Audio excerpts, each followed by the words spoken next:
And we are live. Awesome. And we have one viewer so far. That's very good. I've always tried to figure out if that one viewer is like us. Oh, wow. Maybe. 8. Holy crap. 8 people. Okay. Hey guys. Hi, everybody. Hello. All right. We have Tina Hello, Crossgrove. Hello. Machine Poet, E.L. Frederick. I'm seeing so many people. Emma Jacobson. Love it. Letharis Archives is here. Yay. Hello. And then I see lots of names too of people that I don't know. So that is Grant, phenomenal. Welcome. Hello, everybody. Oh, it's so good to have you guys with us. Yeah. Blake Dalton is here. Hey, Who is Project Abracadabra's sponsor. Shout out Blake Dalton. Check out his work, Stiff. If you have not checked it out, it is delightful.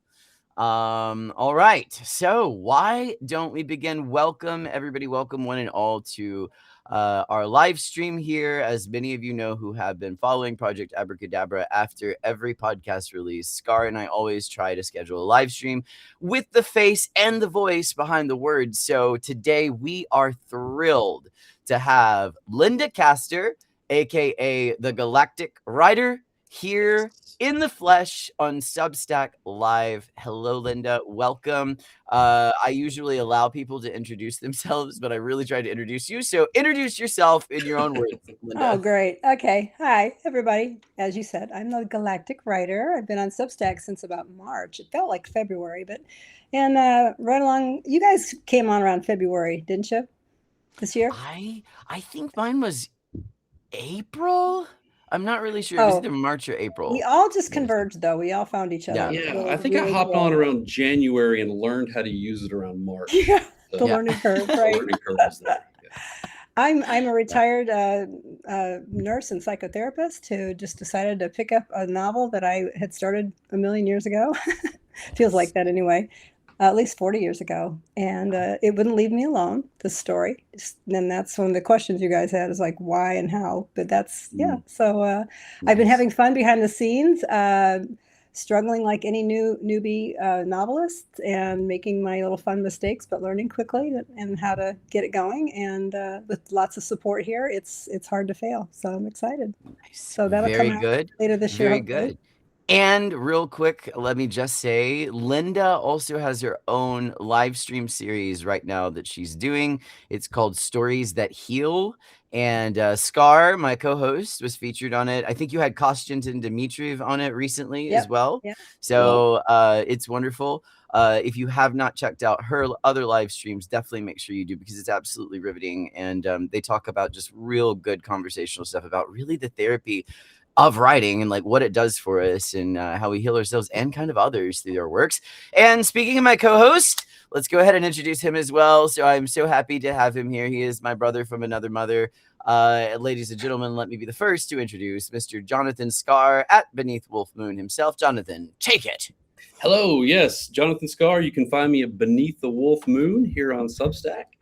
I write a little bit of everything, kind of in terms of length these days, bouncing back and forth between flash fiction and longer serials, primarily in the lane of dark fantasy, sword and sorcery, with a sidecar of horror thrown in there. But let me just say, this feels overdue to have Linda here. Yes, doesn't it? She's such a good friend. Yeah, she's just a consistent sort. Oh, look at that! Oh my goodness! Hey. See it in the wild. Linda has. I ordered it. Hold on, I ordered this June 2nd, and I've read it. And Amazon has a review. There you go. Isn't it great? That's what I'm talking about. I love it. Positive, supportive. Yeah. Fun fact: I think on our first live stream, it was just the two of us. You were there, so you've been with us since the inception of this project. Yes. And two of my best friends right here. It's like a cozy little sandwich. Linda was one of the first ones who submitted to Project Abracadabra. So yeah, like Scar said, it has been absolutely overdue. And I was really happy to feature her work, The Zecora Mutation, which she has made available now on Substack. Following the release of Project Abracadabra and this live stream, you will be able to go to her Substack at Galactic Writer, and you will be able to read her whip, the Zecora Mutation, and I highly encourage you guys to do it. It is wonderful, and I thoroughly enjoyed narrating it. And then lastly, I guess let me get mine own in here. I, for those of you who don't know me, am CT Finney. I'm a writer here on Substack. I'm a voice actor, and I am an audiobook narrator. And it is my privilege to be hosting Project Abracadabra. We are 8 episodes in now, which seems absolutely unreal. And it's taken off, and people love it. And I'm very happy with it. And the whole goal of it is just to circulate these amazingly talented writers' works and get them like room for their stories to breathe. So it's been really great to be able to do that. You can check out my own blog if you want at Tales from Sphyra. But diving in, as I like to say, Jonathan, why don't you take it away? Excellent. So as he said, we feature, or he featured your an excerpt from your ongoing work now, this Zecora mutation, which obviously I heard the clip. It was fantastic. The writing, the voice acting, beautiful on both behalves. Read the first chapter earlier, loved it. Love the vibe. Yeah. So give us the elevator pitch for the Zecora mutation. What's it all about? Sure. First of all, I want to say that I just dropped chapter 1, and I'll drop the rest of the chapters later. And it's already written. I just need to, clean it up a little bit. Nice. And and then I have another work in progress, which is the real reason I start on Substack. So that one we'll call Dren a working title, but that's going to be, this one's the Zecora mutation's a novella. This other one is going to be a novel. So at least, unless I get tired and just say, okay, it's a novella as well. But anyway, for the Zecora mutation, the premise is a haunted NASA physician on Mars. Excuse me. Yeah, he's haunted. He's haunted by a lot of things. Sure. Haunted NASA physician on Mars must unravel what slaughtered the crew of the Jupiter mission. A beautiful, iridescent creature that may have followed the survivors home.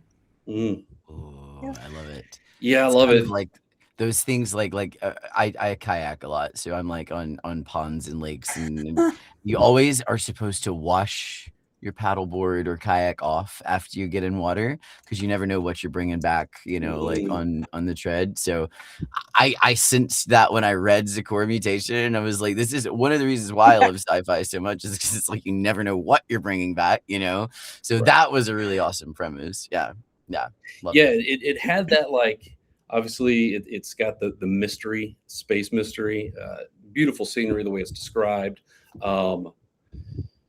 some potential horror in there. I'm trying not to spoil it for people, but it almost had, and I hate comparing stuff to things I've read before, because it's not that, but it almost has like this Andromeda strain kind of sense of like tension and just intrigue. Have you ever read that book?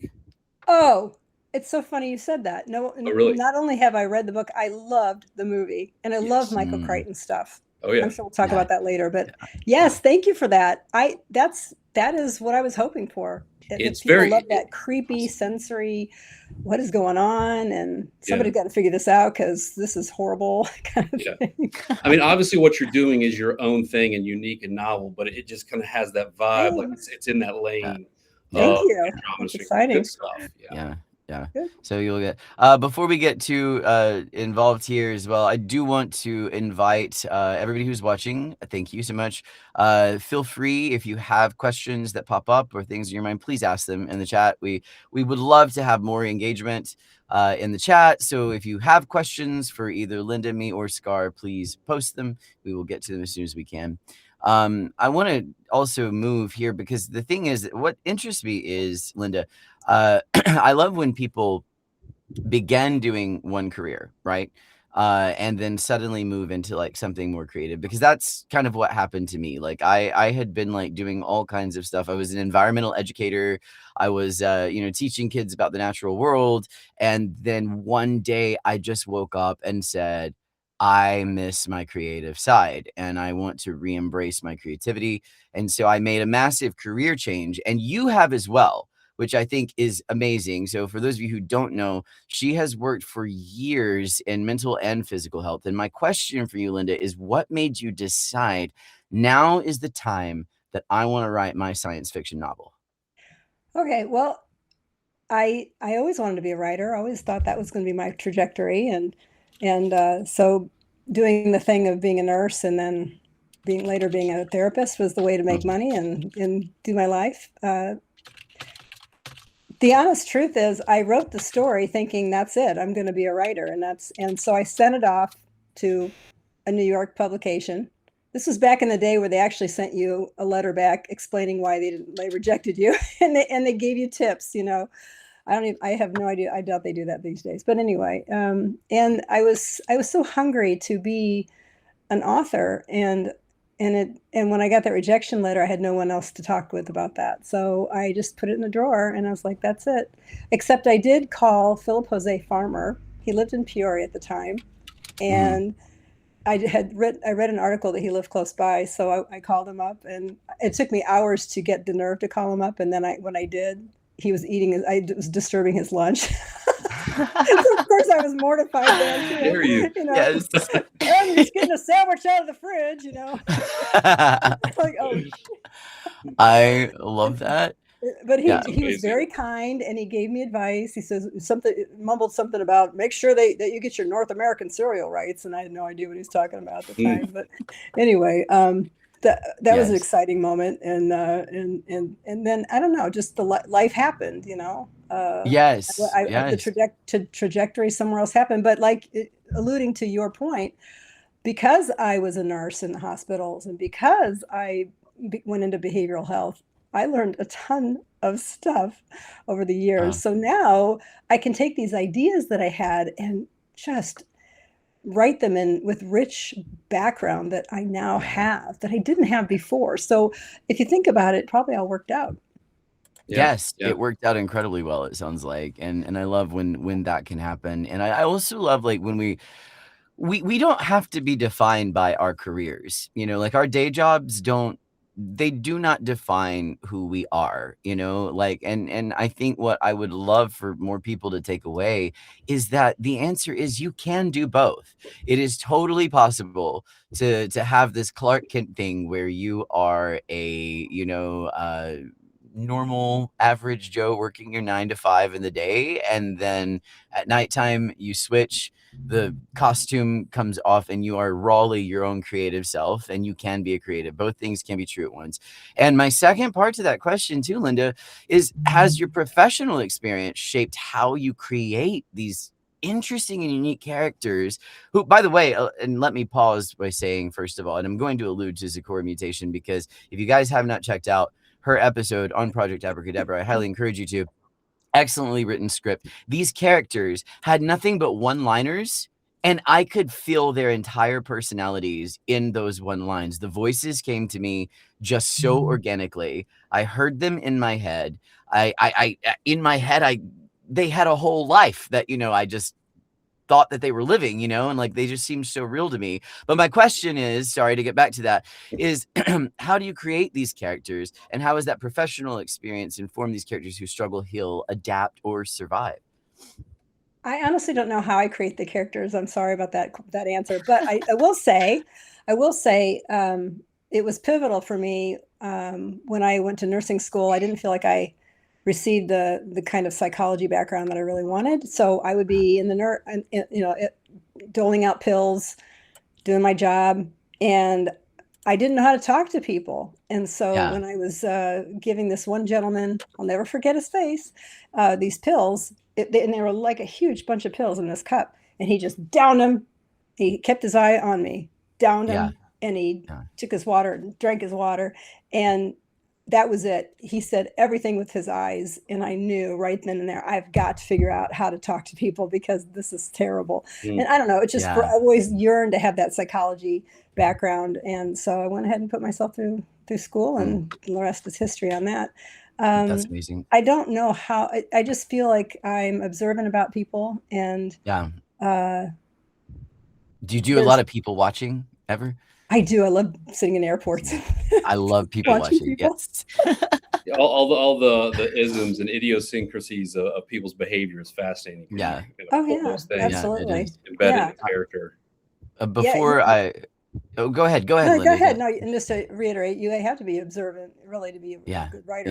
You do. So I guess I didn't realize that about myself until you're done. And an actor too, Linda. And an actor. A good actor is a good person watcher. And it's getting people's mannerisms.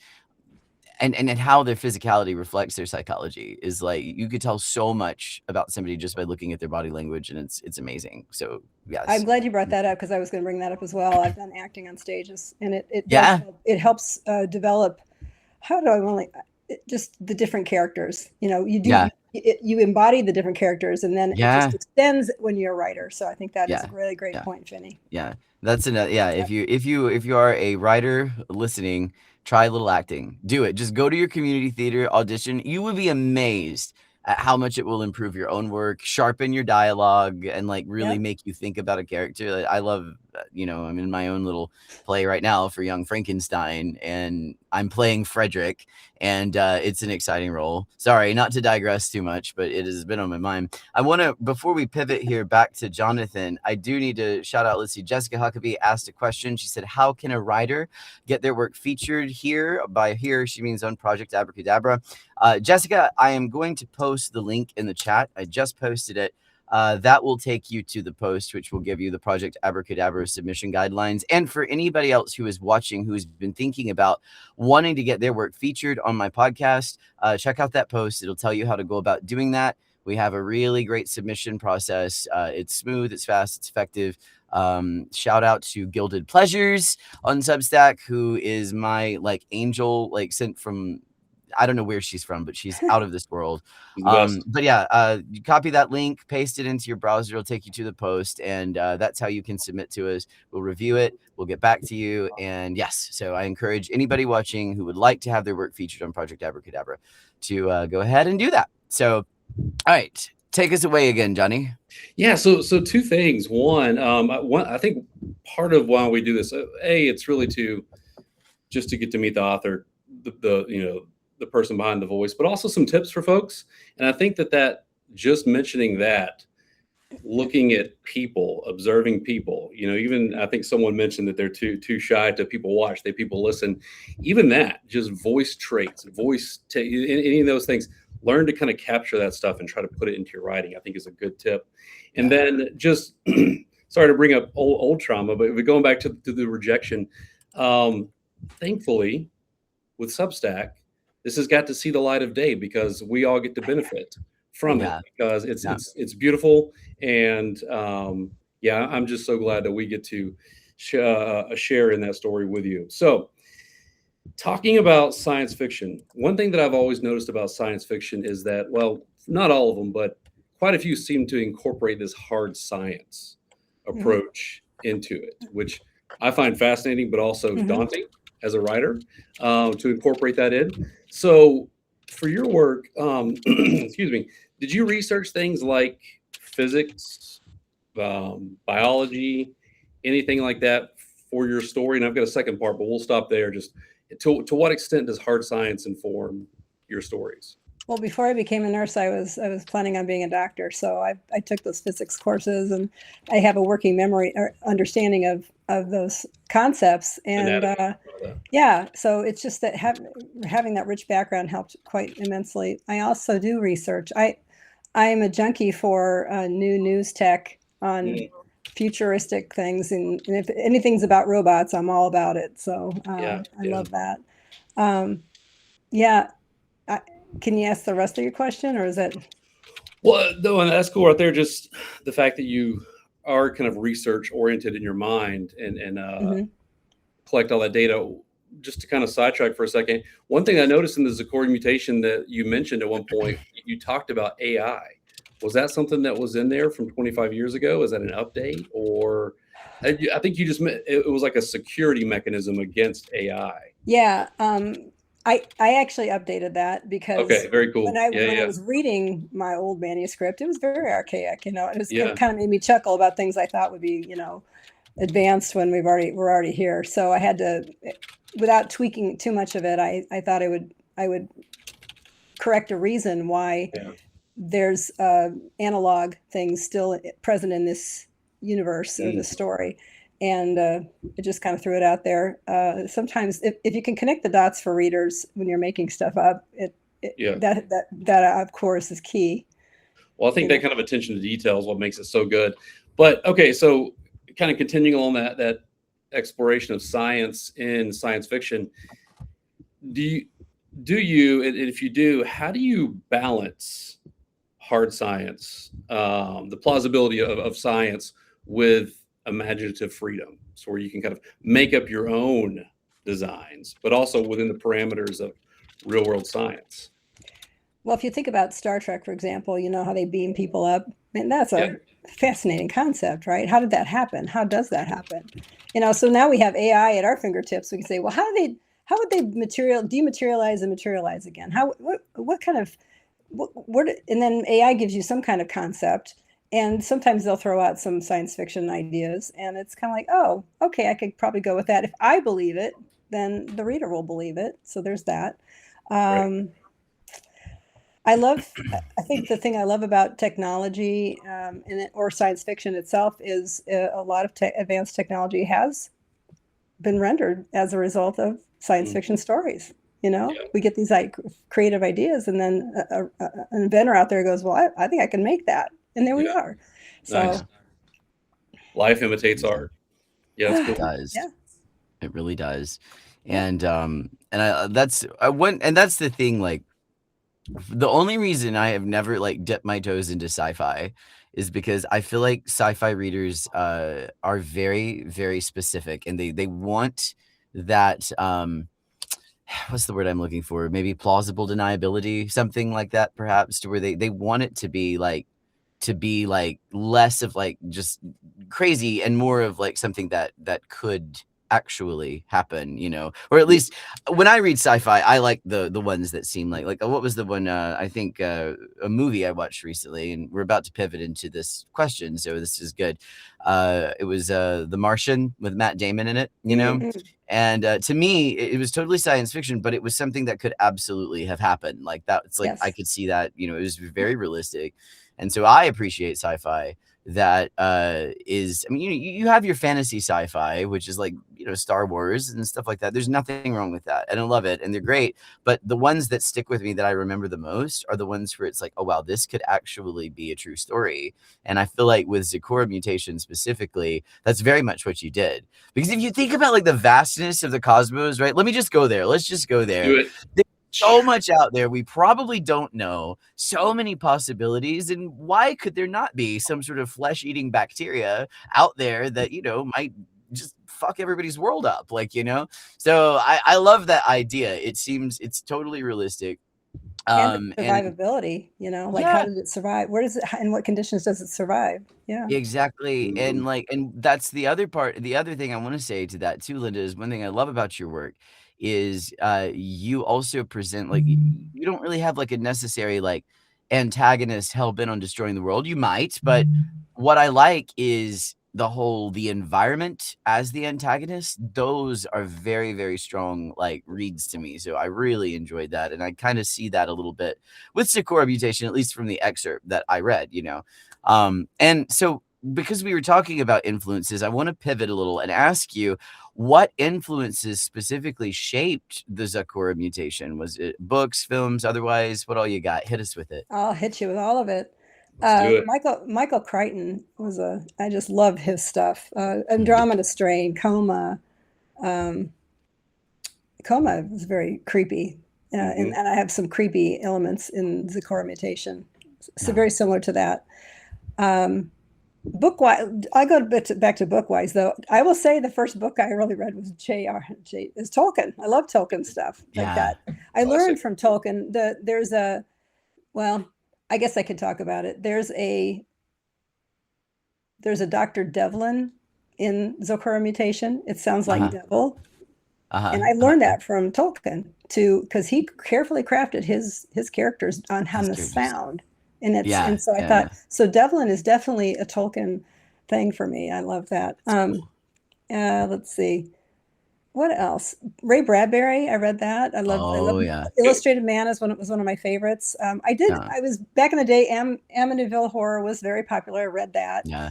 But I will Yeah. say that I'm more of a movie watcher, and Yeah. so that's probably why the dialogue comes through easily for me, because I've watched so many movies, and I'm a Yeah. movie nut, and I love watching how I think, Jonathan, you talked about that, where you know we studied the cinematics of movies and how do they do that, and so it's fun. I enjoy looking at that. Oh, what else?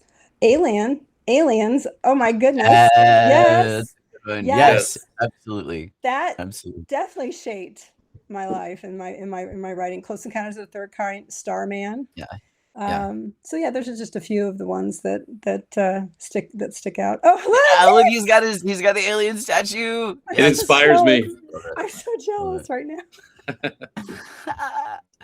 Oh, I love that. I love that so What- much. Yeah, Alien that's a crazy inspiring. But the interesting thing to me is like so much of sci-fi is like spent on like these antagonistic aliens, right? Yeah. And this is not. I don't think we have this. This is a little off script today, but I mean, you do have another whip coming out, right? Yep. That something you're working on called Drin. Mm-hmm. And we're maybe aliens aren't so hostile in this one, right? Is that if I remember correctly? Some are and some are not. Some are and some aren't. Okay, gotcha. Yeah. And But we won't go fascinating- there. We can talk it's about that later. fascinating But, why they are upset. Why they're hostile. We find out later why Yeah. that is. And Yeah. I love the backstory that helps you. Yeah. Helps the heart kind of go, okay, wait a minute, maybe I should look at this differently. Now there's the really Yes. scary ones too that you Yes. can't mess with. They are untouchable and they don't want to mess. They're not going to be, singing Kumbaya with you. Yeah. So yeah. do you think you'll start posting Drin on your Substack? Is that something I would you like might to.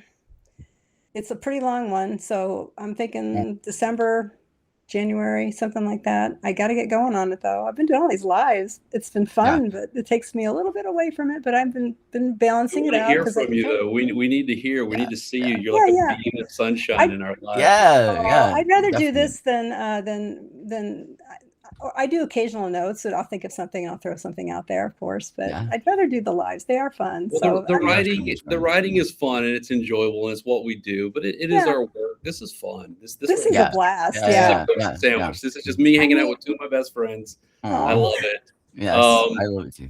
Talking about Take it movies away, real Johnny. quick. So you were talking about The Martian. Have you guys seen Project Hail Mary? It's Yes. based- I'm a I have Andy not. fan, big time. Oh my Big goodness. time. I love that. Book Am is I awesome. missing out? Got to watch Yes, that you movie. are. That movie is fantastic. If you love The Martian, Project Hail Mary is like that multiplied by like 5 with like the science, but like the feels and everything. That's an amazing movie. Yeah. What would you guys say is your favorite sci-fi movie? Is it Alien or It's got to be Alien for me. I'm more of a God. Okay, can I have two?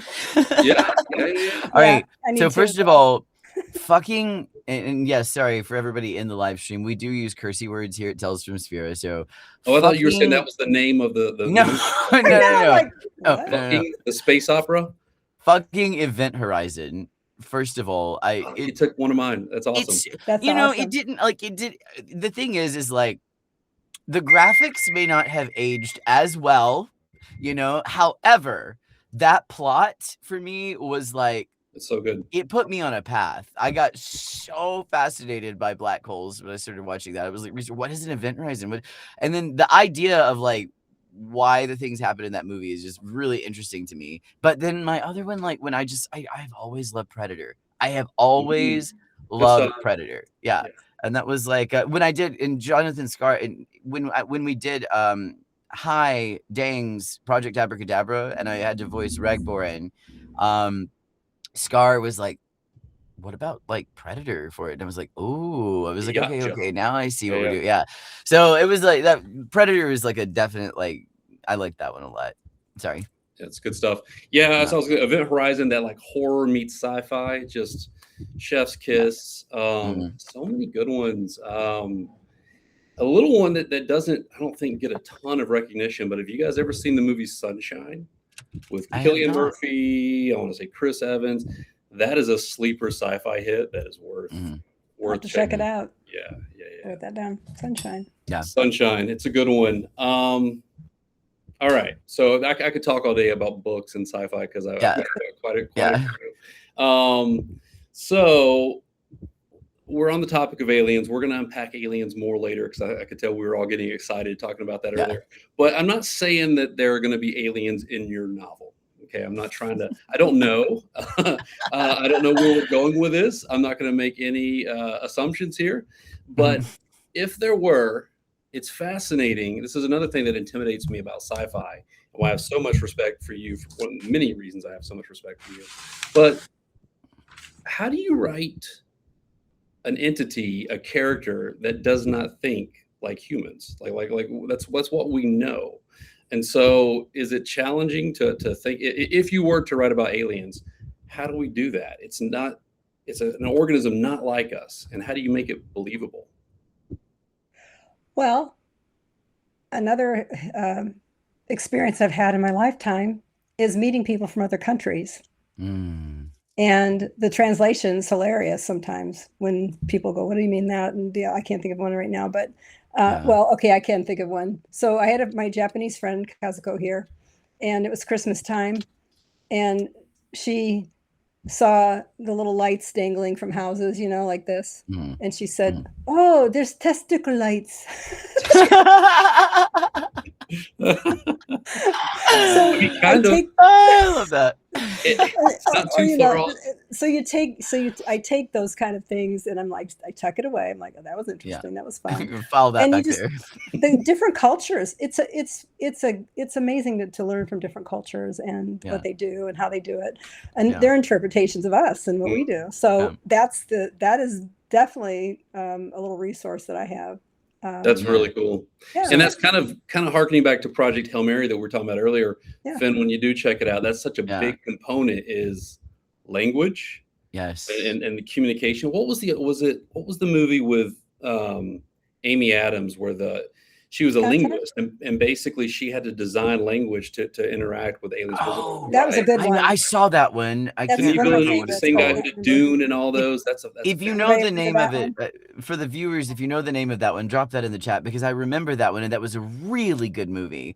Yeah. I liked it, but I can't remember. It was all about language. So that's a really good point. Yeah. That was language component. Yeah, that's cool. The Arrival. Yes. Lithara's Archives. It was The Arrival. Great movie. Yes. Add that one to the list. Yeah, love that one. All right, so Scar and I, we're both, predominantly dark fantasy writers. So for those of you who haven't checked us out, we've got lots of stuff on our Substack. Scar has Godfang, he has Black Sun Revenant, he's doing flash fiction pieces. I've got Oracle, which is my new serial. I also have A Bargain to Become, which is one that's been out there for a while. And the thing with us is like, there's a lot that we can explore with it. And what I was bringing that back to, Linda, is like when you said like that idea of writing like different cultures helping you get into the mindset, I would say it's no different from like how like I might look at like in my book, like Basnavia was heavily inspired by like Russian culture or like, these more like sort of Eastern European, like kind of like mythos and superstitions and things like that. So my question is, what can science fiction explore about the human mind or body that realistic fiction sometimes can't? So, like as dark fantasy writers, we can sometimes be a little limited with that, right? So what can you do with science fiction in that department? I'm not sure I know what you mean, but I keep going back to Star Trek and the beaming somebody up. It gives us ideas. It just helps with the imagination of what could be, what could science fiction brings us those possibilities. Yeah. Absolutely. Yeah. So you have when you're exploring those themes or those tones, like I guess like are there specific themes that you find emerging from your work that you really like to like dive into or anything like that? Yes. A little bit of my frustration about the human nature sometimes of crazy, stupid things we do. One of the themes of Dren is we cannot advance technologically unless we stop killing each other, basically. Yeah. So, okay. Let's quit being barbarians here and let's all figure this out so that we can advance together. And there's many, many humans out there who want to do that, and there's ones who want to somehow prevent that. So got quite the drama going on here on Earth. Yeah, most definitely. The world and humanity are both beautiful, complicated things, and I agree. I share your concern that it just seems like there's people hell bent on just fucking it all up, and it's just hopefully we can avoid that. Well, and that's also like I think the ultimate like destiny of any sort of artist or creative mind is to kind of be that mirror for society, right? Because for some reason people just seem to see things more when there's that fourth wall, where they can separate themselves, even though like the things and themes that we may be writing are direct reflections of the shit that's going on in the world. It's fascinating to me how creative work can just sort of like provide that sixth degree of separation, as it were, and people see things way more clearly through writing or film or whatever it might be, than they do in their own front yard sometimes. And so but it's a burden. It is a burden. Like being a creative, can be a burden sometimes, like if you think about it too much. It can also be releasing, and you can get your message out. And the other message in Drown is did you return back to love? A lot of themes and a lot of instances in that story for us to re-question, and then in the real life situation, we might see a crabby person or a crabby neighbor and want to call the police on them and all the things, but then we realize, well, wait a minute, what am I missing? Is there something else that I'm missing about this person? And just to go a little deeper. So I'll need to do that. Really. I think it's very kind of going back to what you said earlier, and I keep feeling this theme connecting, but communication, language, and like what you're saying is, we're very prone to kind of get into these tribal mindsets, us, them, to dislike people. But like you said, maybe it's that person, if you just have that conversation with them. I mean, there are a lot of philosophers out there that talk about kind of the thing you were just saying about, we have this dread for what the future holds if we continue on the trajectory that we're continuing on. But communication with our fellow people, that's the only tool we have to truly make progress. And through story, we bring those things up instead of wagging our finger. If you think about it, the man who created Wonder Woman, he was writing some fantastic journals behind the scenes and nobody was reading them. But then when he created Wonder Woman, the rest is history. Brilliant. Yeah. There's a brilliant movie, by the way, depicting that. And I can't remember what it's called right now. It's a long title. Somebody might remember it in the chat, but I need to go watch that again. It's very enlightening and encouraging. And that's think about it. We've been telling stories for ages. And this is our way. If we can get some messages out through our stories without sliding that in without being too obvious, that's entertaining at the same time. Yeah, it's tough. I mean, because storytelling is so powerful, and you want people to be entertained and intrigued, but also to extract something from it. At the same time, you don't want to come off as sanctimonious. It is a tough high wire act that we're trying to pull off sometimes. Just entertain them, and they'll be fine. True. Yeah, true. That's it. So a good tap dance. That always does the trick. So let me ask you about rabbit holes, and we'll start off with a series, but I do have a part 2 that'll be fun. So, with writing, there's often a lot of research that goes into it. I imagine very much so for sci-fi and the kind of stuff you do. So have you ever gone down any interesting rabbit holes when you're doing your research, whether it's psychology, science, medical ideas? Have you ever stuff your own work or something that just kind of takes you down this interesting, like you and I one time spoke about, I was researching something and I stumbled across this idea of the sentience of plants, this whole idea that people are kicking around. And that was totally unrelated, but it was this rabbit hole I went down and found fascinating. Do you ever find yourself in one of those rabbit holes with your own research? Oh yeah. When you're looking at science and technology, there's always rabbit holes you can go into deep dive, like how did that work? How did they make it work? But I will say the one rabbit hole that was fascinating for me goes back to my wish desire. At one point, I was going to be a sleep researcher.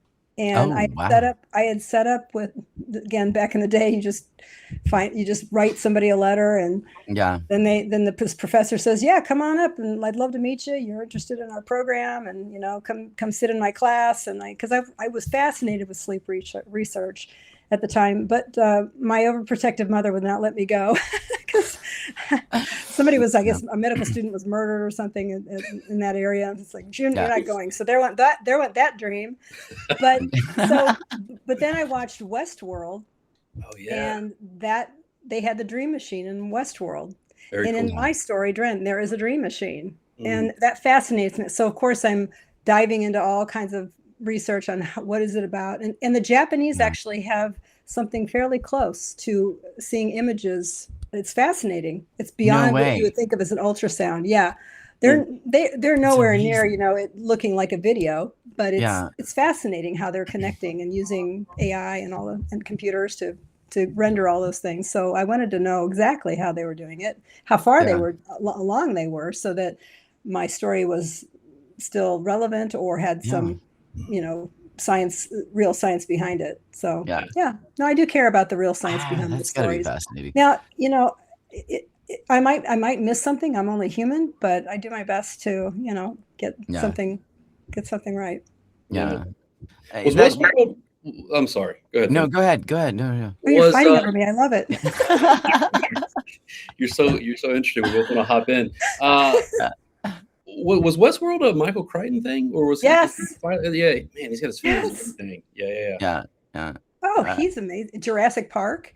He wrote ER, the series. I mean, you look him up. It's great reminders of things he's done. Oof. He has a huge bibliography, filmography. I mean, it's pretty awesome. I was gonna say, I think I would love to get a look at your Google search history. That would be so fascinating. If you could just copy that, put it there for us, like that would be good. Because I mean, I think about the difference between like mine and Scar's genre. So you've got like grim dark fantasy, and then you have sci-fi. So like our research might be more like for Scar, for instance, can I rip out a dude's spleen and beat him with it? Like, is that possible? Mine might be what does this medieval castle look like? Like, what are these things? But yours as a science fiction writer, I imagine you have gone down way more rabbit holes than the both of us combined. Because it's just nothing but a possibility, right? Like, right. And you learn after a while. You could research your whole sci-fi to death, and so I finally had to pull myself back and go, okay, you gonna write this thing or what? So yeah. Well, that was going to be the part too. And Finn and I joke about this all the time. So if you guys want to share it, if not, if you don't have anything, nothing comes to mind. But we talk about these just very bizarre Google searches that we have, very dark, something that might land you on an FBI or law enforcement agency blacklist somewhere. Anybody have one they want to share? Sure, I'll share my most recent one. This is crazy. I've got one too. So, and you also have to tell, when you share, you have to tell the work that you were working on when you did this research. So my most recent one was research for A Bargain to Become. And the question that I asked Google was something to the effect of how I was like, how long under, or it was can postpartum depression, I was like, how long under postpartum depression before you want to like commit infanticide? Wow. And so I was like, and it was one of those that like when I typed it in and hit the enter button, I was like, oh, I just typed that. That's the real thing. Well, I was joking with someone on Substack recently about how when I've got some really disturbing ones, and I share them with Finn all the time. I've started adding into the Google search in a parenthetical statement, this is for a novel, just to try to preemptively exonerate myself from anyone coming after me. That is brilliant. Do you have good ones or dark Google searches? I had AI say, I'm not sure I should be telling you that. You're cut off. Too dark. I'm like, I'm writing a novel. Yeah, I'm not really gonna do this. Yes.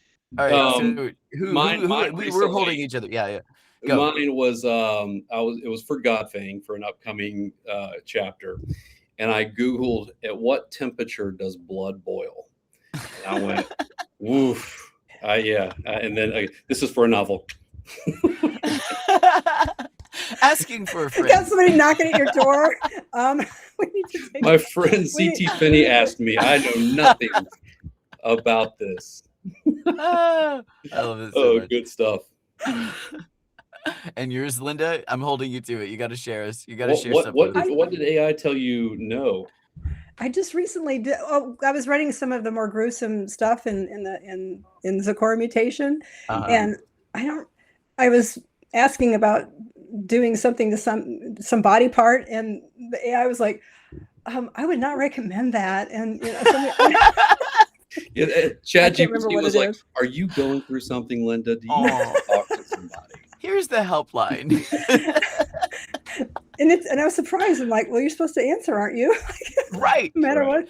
Just give me the Blessed deets, ChatGPT. ChatGPT and its puritanical guardrails that it has. It's like, oh, that's Yeah. funny. I can't think of anything specific, but that's pretty much what There's a couple of good ones in the chat here. Oh yeah, punctured kidney, time to live. Oh my. How long can someone survive a stab wound to the stomach? That's a good one. Yeah. Elf says that he has triggered Claude to the helpline. To give you a helpline. I feel that so hard. I love that, Elf. I love that so much. Oh, all right. Let's we are at the 45-minute mark, which is insane to me. Yeah, like this is like going on. Like and I love it. And we're at 36 viewers. Thank you all who have tuned in. Like this is amazing. This is incredible. I love it. Just a real quick shout out. So if me or Scar brought any of you here, please go and subscribe to Linda at the Galactic Writer. She is a phenomenal writer, has her own live stream series out right now, and is an author of a book already published and available called Brainwashed from Birth, which you can get your copy on Amazon today. I'm going to put the link in the chat if that's okay with you, Linda. It's fine. And yeah, so and then if Linda brought you here, then Scar and I would be honored if you would give us a sub as well. This is something that we do usually bi-weekly. I post my podcast, Project Abracadabra, where I narrate, and we did have a question about it earlier. I narrate these submissions that are given to me from all of these talented writers on Substack. I narrate it live. I put some production into it, and I make it this bi-weekly episode just to help circulate these amazing writers' work. And then in addition to that, I have my own 2 serials that I'm writing on Substack as well, Oracle and A Bargain to Become. And Scar is at Beneath the Wolf Moon. Give him a sub as well. If you're here, he is posting all the time, very active. He has a full novel out, Black Sun Revenant. He's got a serial, Godfang, which he's working on and being published recently. Yep, there it is. And then he's also just taken this cool creative dip into these little short flash fiction pieces. So very entertaining writer.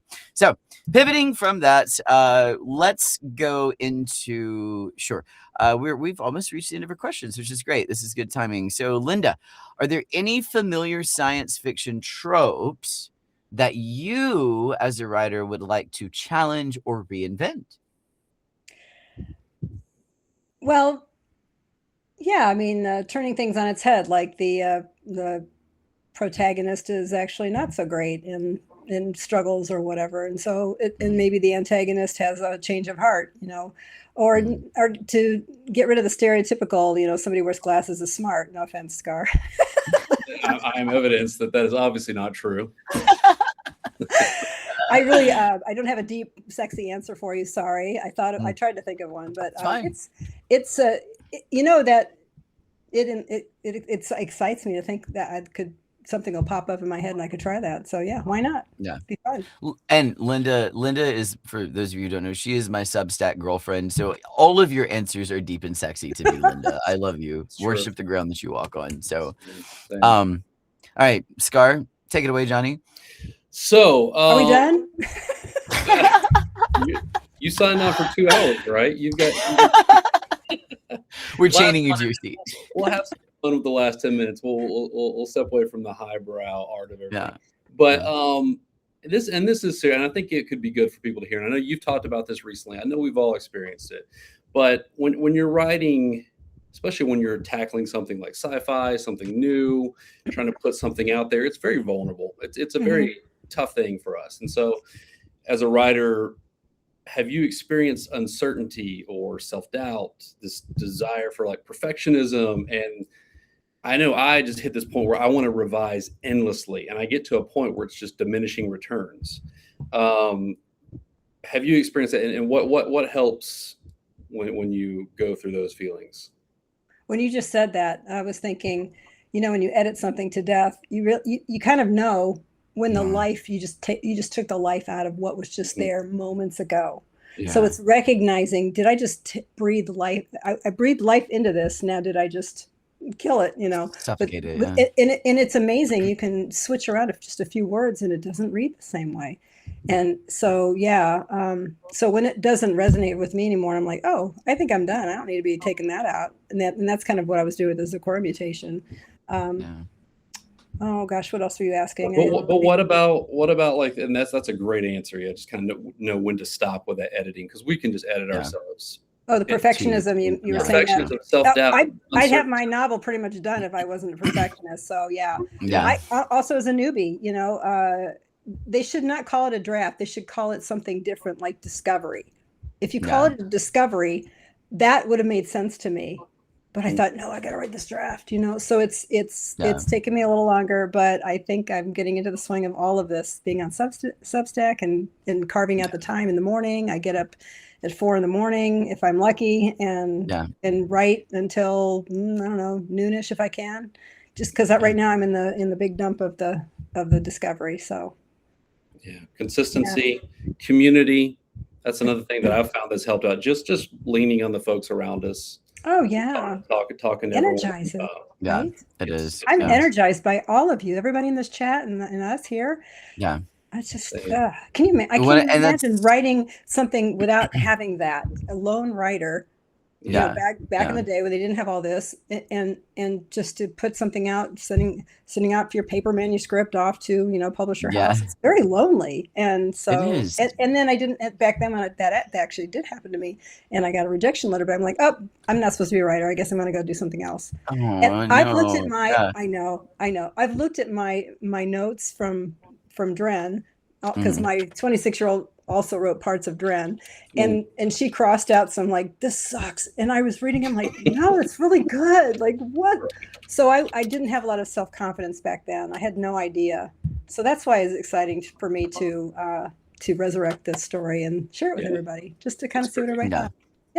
Well, it's just go ahead. You're fighting. I was gonna say we're fighting every, and I'm like trying to multitask. And I'm like, oh, I gotta get the link to her book, and so that you were talking about how lonely creativity does feel, and it does, and it feels very lonely, and that's actually why I created that subscriber Discord of mine, because the subscriber chat on Substack is one thing, but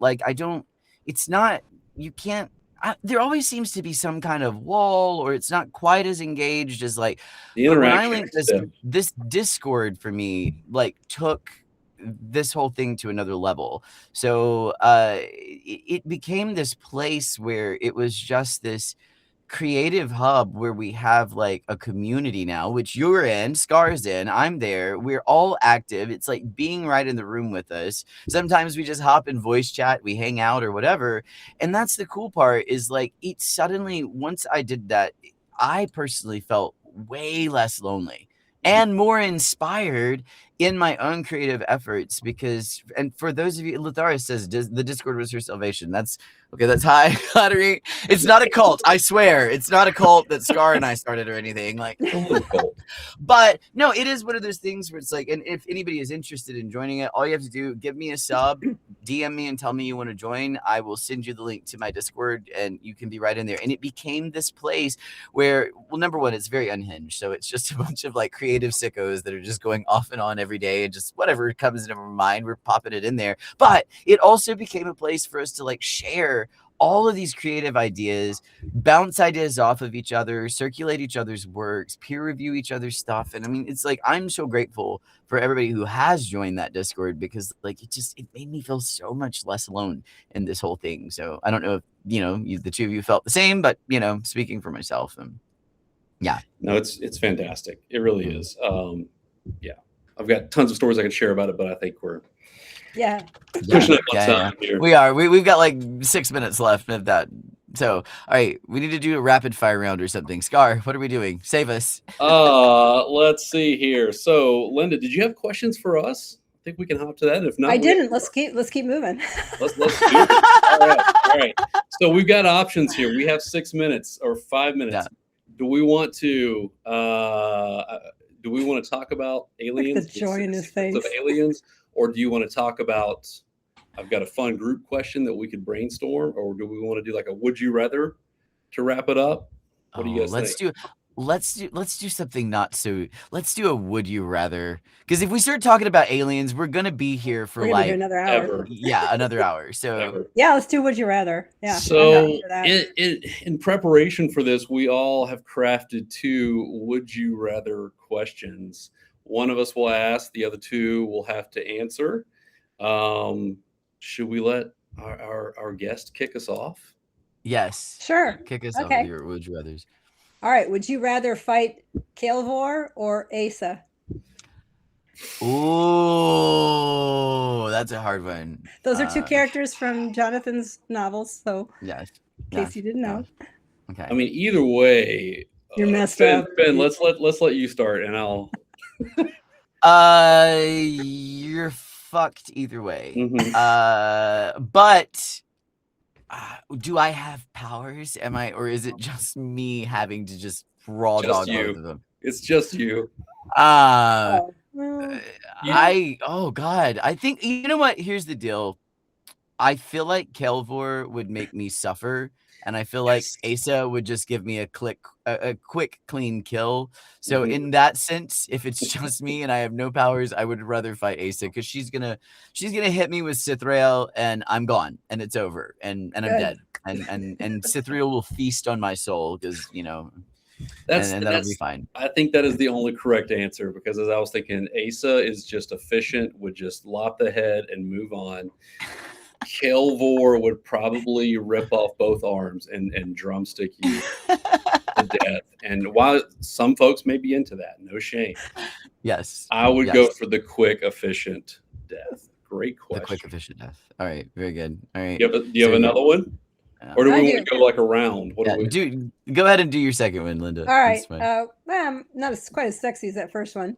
Would you rather freeze to death or die from heat? From being, I originally said heat exhaustion, but if I could add being burned alive, there's that just changes the whole thing. Basically, you're going to die of heat or cold. Cold. Did you say cold? I'm the same way. I would rather freeze to death. Yes, because like when you freeze to, like when your body starts to go, when you go into hypothermia, or when your body starts like getting really cold or whatever, you feel this urge just to go to sleep, and then you just go to sleep, painless, and you die in your sleep, and then that's it. So I would definitely rather freeze to death than burn alive. I thought, well, the burn. Okay, let's say the person's not like who, nobody wants to be at the stake, right? Nobody does. Yeah. That. But what if you're in a hot car, forced to stay in there, and you're gonna die? That would be awful. I would hate that so much. I'm feeling claustrophobic now. God, let me open my door. Linda, you prefer the fire? That would be your. I thought just heat makes me very. I like to sweat. I'd be like, I just want to go to sleep. I'd get a nice tan. It would be so like self-immolation is just really where it's at. Well, now I have to rethink that in case I'm ever in that situation. All right, that's it for me. Okay. As you're freezing to death one day, you're gonna go, well, Finn did tell me this was gonna be pleasant. My ghost will come back and scream at you. Oh. Let me see. I actually don't have would you rather questions prepared, so I'm gonna make these up off the top of my head. We got some good questions in the chat too, by the way. Oh, we do. Why don't you steal theirs? Oh yeah. What do we have? Okay, Latharis says a question to all three of you: would you survive your own worlds? Okay, that's a great question. So are we okay? So you have Scar's Etheroth, you have my Sphyra. And Linda, do you have a specific like galaxy universe that this is happening in, or is it just kind of like Earth real time? It's Earth, Mars. So like I would survive it, but you guys have more fantasy stuff, so go. So Sphyra, I think I could survive Sphyra. It's not it's really just kind of like Earth, but now it's the characters that are the dangerous ones, and not necessarily the world itself. The hostile, the world is just pretty. But yeah, I could survive. Sphyra. Could you survive Atheroth, Scar? Absolutely fucking not. I would see pretty clouds and go out and stare at them, and then it would be acid rain that would just melt me to a puddle, and it would be over. Yeah, that would be rough. I would not. Ethroth would get a really bad review on places to live. It'd be like, just awful. There's demons in my backyard. I saw two demons mating. How do you feel about landscapes of obsidian, ash, and blood? Just hell. Just hell. All right. So would you rather... Oh, I've got to come up with something off the top of my head. Would you rather make a bargain with Grandma Edith or spend one night in Bosknavia with no shelter, no protection, and no one else around you from my own world? I'd take my chance with Grandma. Yeah, I think so. And just hope I can outmaneuver at some point. Mm-hmm. You mean you don't want shadow beasts spawning and just ripping you apart? That doesn't sound like a fun night. It depends if I'm drinking liquor or beer. Well, which one is the liquor and which one is the beer? Liquor would be the shadow folks. Just okay. Just hurt me. Beer would be Edith. Yeah. Gotcha. All right. Lotharis would take Grandma too. All right, Scar, what's your would you rather? All right, so I mine are just dumb. I wrote them down and those were great questions. Would you rather lose the use of your knees or your elbows? Oh, that's not a dumb one. That's good. You use it, and the other one is just locked forever, straight. Knees or elbows? I love to hike so much. I need my knees. So I would say if I had to take one of the two, I would I'll just lose my elbows, I guess. Forever. Just forever walk like Frankenstein. Frankenstein's monster. Linda? No, that means you'd have your knees, right? Oh, I see what you're going I would have my knees, straight arms, but my arms. It's tough. I would have to learn how to walk like Frankenstein with the knees locked because I want to be able to bend my elbows so I can play piano. So that's kind of a thing I like to do. Good call. All right, my last one was: would you rather? This is so dumb. I apologize in advance to everyone. Would you rather have your head in the body of a dog, or the other way around, a dog's head in your body? I'm going to go with a dog's head on my body because I would be really cute like Mr. Peanut Butter, I like to think. And I would get lots of ear scritches. So win-win. So wait, you said dog head? Yeah, I'll like take Anubis. A dog head. Like Anubis. Yeah, like Anubis, or I'm thinking like from BoJack Horseman, like Mr. Peanut Butter. Yeah, I could. Linda, you're not gonna skate out of this. You gotta. I know. I think I want the opposite. I'll put my head on a dog's body. Go hump everybody.